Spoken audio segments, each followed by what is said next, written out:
Et il faut dire que les Camerounais brillent de mille feux du côté de la diaspora.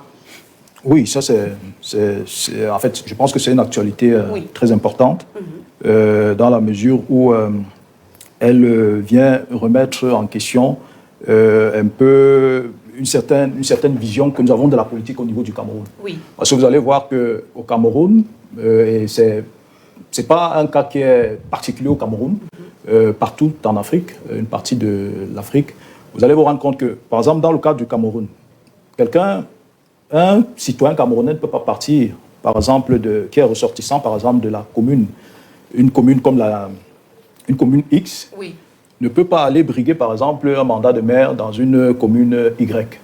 Mais pourtant, on voit très bien qu'il y a des Camerounais qui briguent des mandats dans un pays comme la France, d'où ils ne sont même pas originaires.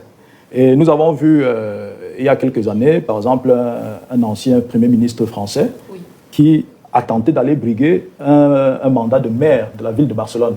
Vous comprenez? Donc, ça remet un peu en question ça remet un peu en cause la mentalité politique au niveau du Cameroun.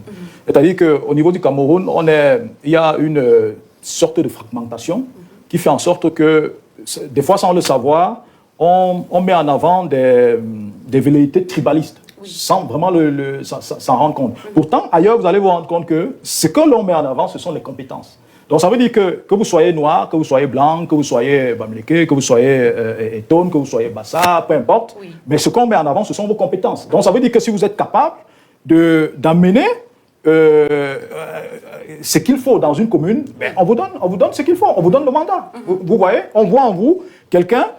Et ce qu'il faut même dire qu'on taille les lois de telle sorte que ce soit possible. Donc ça fait que plus loin, c'est même une question de vision politique, c'est une question de vision nationale, c'est une question de vision, de compréhension même de ce que j'appellerais ici la dimension ontologique de l'État.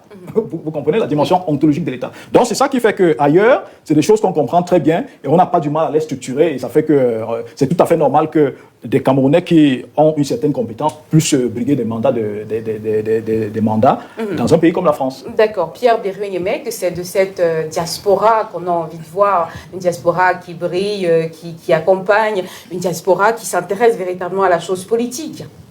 Oui, mais je ne sais pas pourquoi nous ne voulons pas être honnêtes envers nous-mêmes. Il n'y a pas de Camerounais qui brigue un mandat de maire en France. Il n'y en a pas un seul. Ma tante Véronique Ma, qui était camerounaise, ne l'est plus. Non, vous avez refusé la binationalité au Cameroun. Donc, les Camerounais qui ont une autre nationalité ne sont plus des Camerounais. Il faut qu'on arrête la tricherie. C'est un peu comme un parent un monsieur qui a refusé de reconnaître votre enfant. Et dès qu'il entend qu'il est sous-préfet, il dit partout, le sous-préfet là c'est mon fils. C'est pas votre fils. La filiation c'est dans les papiers. Si cet enfant pose son acte, on ne vous voit pas là-dedans. Là c'est pas à vous que je m'en prends. Non, je m'en prends à votre État qui n'est pas sérieux. Aujourd'hui, aucun pays sérieux au monde n'empêche aux individus d'avoir la multinationalité. Il n'y a que les pays arriérés qui font encore ça. Mais quand ces enfants réussissent, ils disent que ce ne sont pas des Camerounais. Parce qu'il faut être français pour être candidat à être maire en France. Donc, il faut ne plus être Camerounais. Première chose. Deuxième chose, nous reconnaissons, nous le peuple donc, que ce sont nos frères. L'État ne les reconnaît pas, puisqu'ils envoient l'argent ici. Ils font des choses ici. C'est ici qu'ils investissent. Leur argent est camerounais quand il arrive. Mais c'est leur nationalité qui ne l'est pas. La troisième chose, là, je vais m'attaquer un peu aux sociologues. Non, l'histoire, chaque peuple a son histoire. Le Cameroun a son histoire qui se construit au fur et à mesure. Dans les élections locales, les candidats doivent refléter les composantes sociologiques. Ce n'est pas du tribalisme. C'est de la tribalité, à la limite, c'est de l'ethnicité, c'est pas du tribalisme. Les candidats doivent. Parce que dire aux gens d'une région qu'on recherche la compétence, c'est dire que chez eux, on n'a pas pu trouver la compétence.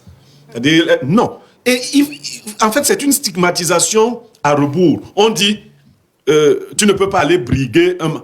Il y a d'autres mandats qui ont un caractère national. Il y a des mandats régionaux. Et il faut qu'on comprenne ça. Je ne conçois pas que le président d'une région vienne d'une autre région. Je ne comprends pas ça. Tout comme je ne comprendrai pas que le chef de votre village vienne de mon village. Oui, c'est-à-dire le chef de Nkola Famba est un bassa. Vous allez accepter ça? Non. Le fait de le refuser, c'est du tribalisme? C'est pas du tribalisme. C'est simplement que nous avons un ancrage avec le sol. Maintenant, l'intégration nationale veut que toutes les composantes viennent dans l'activité économique et autres. Oui. Ce que je dis là n'est pas valable pour les grandes villes, notamment les villes cosmopolites. Quand on est au Cameroun, Yaoundé et Douala. Oui. Parce qu'aujourd'hui, à Yaoundé et à Douala, personne ne peut plus revendiquer un village. Là, les choses ont changé. C'est pareil quand vous parlez de Paris, mais les réalités dont je parle là sont vraies là-bas. C'est-à-dire, vous briguez les mandats dans les communes où vous vivez. Vous ne quittez pas ces communes pour briguer les mandats ailleurs. Les villes cosmopolites sont ouvertes. Yaoundé, c'est vrai, jusqu'à présent, nos frères du centre, du grand centre, s'assurent de contrôler toutes les mairies de Yaoundé. Mais ça va changer. Ça va changer. Dès que Biya ne sera plus président, il ne sera plus possible d'avoir 7 maires Betty à Yaoundé. C'est même de la provocation, à la limite. Il faut leur dire ça. Les Betty ne sont pas les seules composantes sociologiques de Yaoundé. Avoir 7 des 7 maires Betty, dès les prochains, il faut même que ça s'arrête. Où est le problème? Non, il y a un problème. Non, parce qu'on dit refléter la composante sociologique. Mais vous n'êtes pas les seuls à avoir Yaoundé. Il faut même vous dire que les Bassas sont à Yaoundé avant vous. Peut-être vous ne le saviez pas. Donc, ce n'est pas normal. À Douala, bon, la chose a été réglée, même si quelques petits esprits n'admettent pas que d'autres communautés puissent être maires ou députés à Douala. Mais ça, c'est une autre problématique. Ces grandes villes sont déjà ouvertes. D'accord. Alors, les filles, d'accord, oui, monsieur. Je peux rebondir. En fait, ce que je voudrais dire, il y a monsieur Blériot Nemec qui a il prenait l'exemple d'une chefferie. Oui. Mais ici, nous ne sommes pas dans le cadre d'une chefferie. Dans le cadre des chefferies, la plupart du temps, c'est des dynasties. Mais là, on parlait d'élections locales. Oui. Et il a tantôt dit que... il a tantôt parlé de nationalité. Il a évoqué la question de la nationalité. Oui. Ben, au Cameroun, il n'y a pas une nationalité Bassa, ou une nationalité Bamileke, ou une nationalité Etone. Il y a la nationalité camerounaise. Donc, ça veut dire que... qui parle. Oui, bien sûr. Non, mais il n'y a que... Non, vous êtes sociologue. Non, j'en viens. Non, vous êtes sociologue. N'égarez pas vos étudiants. Vous êtes sociologue. Il y a une nationalité Bassa. Il y a une nationalité vient du grec ethnos, qui signifie nation. Ça veut dire qu'on sort du cadre. Oui, c'est ça. Nous sommes dans le cadre juridique. Nous sommes dans le cadre juridique. C'est des nationalités. Mais nous sommes dans un cadre juridique. Bon, allez-y. Et la Constitution est très claire, n'est-ce pas?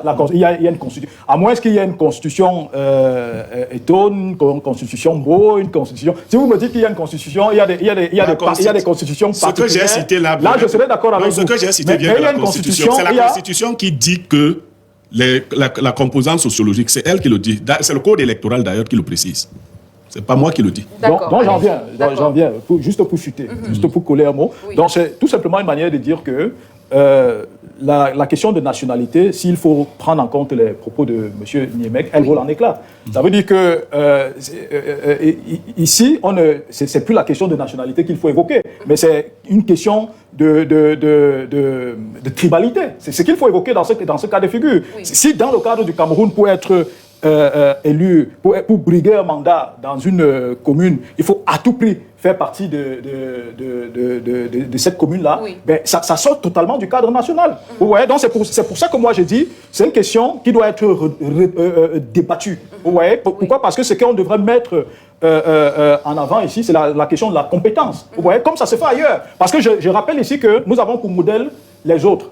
Nous avons pour modèle des pays comme la France. Oui. Donc nous ne pouvons pas prétendre dire que nous avons pour modèle un pays comme la France et vouloir faire en dehors de la France. On ne peut pas arriver au même résultat, je suis désolé. C'est ça qui fait que... Mon sociologue, vous êtes, tout simplement, vous êtes hors sujet. Non. Quand on est Marseillais, on postule à Marseille. Oui. Quand on est Lyonnais, on postule à Lyon. Les personnes d'origine camerounaise... Non, vous mêlez les pédales. Non, je ne mêle pas les pédales. Vous connaissez, la France est un pays uninational. Oui. Ce n'est pas le cas du Cameroun. Le Cameroun est un pays multinational. Ça, il faut le savoir. Ce n'est pas la même réalité. Maintenant, la France accueille des étrangers qu'elle nationalise. Et quand vous rentrez là-bas, vous ne parlez plus de votre ethnie. Sauf que vous ne pouvez pas nier, dans le cas du Cameroun, les ethnies qui sont rattachées au sol. Vous parlez là de la question foncière. Oui. Mais attendez, Eba ici vient de dire que les chefs, désormais, c'est eux qui vont signer ces premiers documents, non? Tout à fait. Et les chefs sont originaires de ces sols. Ça veut dire que l'État leur donne ces pouvoirs-là sur ces terrains-là. Voilà, c'est pas la même réalité. Nous allons quand même permettre aux dames de réagir sur cette actualité. Christelle. Chacun d'entre nous a d'ailleurs une dame à côté de lui. D'accord, vous n'avez qu'à vous marier. Non, elles peuvent se défendre, elles peuvent me défendre. Alors, Christelle Ndinga, un mot sur cette actualité concernant les municipales en France. On parle ici du sacre de la diaspora camerounaise. Oui, Claudia. Oui. Du coup, je reviens à ce que disait mon collègue tout à l'heure, voilà. Oui. Il a dit, il a souligné le fait que voilà, pour être élu en fait dans une communauté locale, il faudrait appartenir à cette communauté-là. Ça c'est déjà quelque chose de très bien souligné. Oui. Mais j'aimerais me poser la question de savoir si en fait, c'est possible d'aller avoir un mandat à l'étranger si tu n'es déjà pas français, comme le disait mon autre collègue, si tu n'es déjà pas français ou si tu n'es déjà pas américain, si tu viens étant camerounais plein. Oui. Est-ce que c'est possible que ça se fasse, en fait? C'est ça, déjà, la première question. Oui. Et c'est pas possible que ça se fasse. Ça veut dire que la France devrait d'abord t'accorder la nationalité française, autant pour moi. Oui, pour que tu appartiennes déjà à leur communauté avant de postuler. Donc, moi, je dis mes critères d'élection locale sont les compétences. Il faut d'abord la compétence, il faut l'expérience, il faut la proximité avec la société, comme disait M. Gilles, autant pour moi. Et il faut une certaine vision du développement local. Ça veut dire que peu importe, moi je dis à ce niveau, je suis entre les deux. Oui. Peu importe tes origines, tant que tu es compétent, tant que tu as de l'expérience, tant que tu es intègre, tant que tu as une certaine proximité avec le peuple local et tu as une vision d'un développement avec ce peuple-là, je pense que pourquoi ne pas? D'accord. Pour rejoindre ce que je disais. Oui, d'accord. On va permettre aux téléspectateurs de réagir. Bonjour la grande Claudia, superbe panel aujourd'hui, surtout avec la Miss qui illumine notre plateau. Et attention à votre invité permanent, je garde un œil. Pour les municipales, la diaspora camerounaise en France montre un vrai dynamisme et une intégration exemplaire, mais une question reste ouverte. Que dirons-nous si un Français devenait maire au Cameroun? Elvis depuis Québec. La question vaut tout son pesant d'or quand même, hein. Un Français ne peut pas devenir maire au Cameroun. Sur ça, je vous rejoins. Hein. Oui. Ah ben vous me rejoignez sur la question de nationalité. Je vous rejoins, effectivement. C'est-à-dire que je suis en dehors de la question de race, en dehors de la question de tribu, en dehors de la question de région d'origine. Je suis totalement si au Cameroun, vous levez le verrou de la double nationalité, un Français pourrait devenir maire. Dès que vous levez ce verrou. Oui, je suis d'accord avec vous. Ah donc, c'est que vous mettez des verrous chez vous et vous allez profiter de la liberté que cela vous offre ailleurs. Voilà, c'est pourquoi je disais, que c'est une question qui est un peu... c'est une question de vision politique. C'est une question d'avoir un objectif, de développer un État et de pouvoir utiliser toutes les forces vives utiles. C'est pour ça qu'au niveau de la diaspora, il y a beaucoup de forces vives qui pourraient être utiles dans un pays comme celui-ci. Mais... à l'heure actuelle, c'est pas possible. Pourquoi? Parce qu'il y a effectivement cette question de double nationalité qui se pose. Mais c'est pas seulement la question de double nationalité. À l'intérieur même du pays, il y a également des verrous qu'il faut faire sauter. Dans le cadre, par exemple, des communes. Quelqu'un qui va, par exemple, d'une commune X et qui a des compétences, qui vit dans une commune Y, mais qui a des compétences, je ne vois pas pourquoi est-ce que cette personne ne pourrait pas briguer un mandat qui pourrait permettre à cette commune-là de trouver une certaine aisance. D'accord.